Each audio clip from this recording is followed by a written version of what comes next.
Anne Baron et on va parler aujourd'hui du terme que j'ai inventé dans les années 80 qui s'appelle le technoromantisme. Alors le technoromantisme, c'est un terme que j'ai développé à travers un certain nombre d'œuvres d'art que j'ai intitulées Art planétaire. Donc j'ai écrit en fait deux livres, Technoromantisme et l'autre Art planétaire.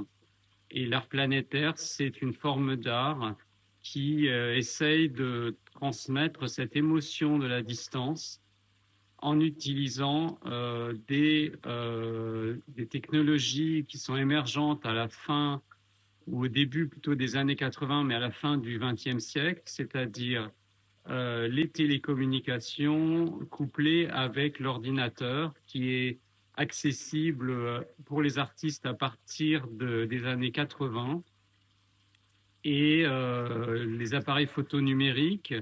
Et on a préfiguré d'une certaine façon l'apparition d'Internet, puisqu'on a relié en fait l'image avec les télécommunications. On a utilisé les fax, les modems qui permettaient de relier les ordinateurs à l'espace, c'est-à-dire aux télécommunications.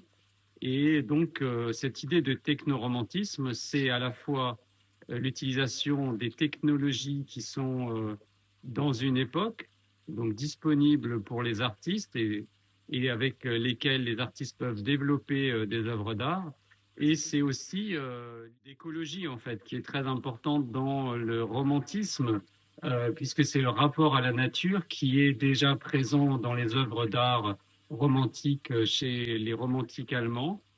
Et donc, le technoromantisme, c'est l'association des deux, l'univers technologique et notre rapport à cet univers technologique, aux data, et notre rapport à la nature qui est détruite et qu'on veut essayer de sauver. Les grands enjeux de la fin du XXe siècle et du XXIe siècle, c'est l'écologie, la nature, la survie planétaire et puis aussi notre rapport aux nouvelles technologies. Est-ce qu'on arrive à combiner les deux pour survivre et bâtir un monde meilleur, des utopies voilà, les artistes sont toujours à la recherche d'utopies et à une recherche aussi de formes spirituelles dans l'art. Et le techno-romantisme, c'est ça, c'est une forme de recherche spirituelle dans l'art numérique et dans l'art écologique.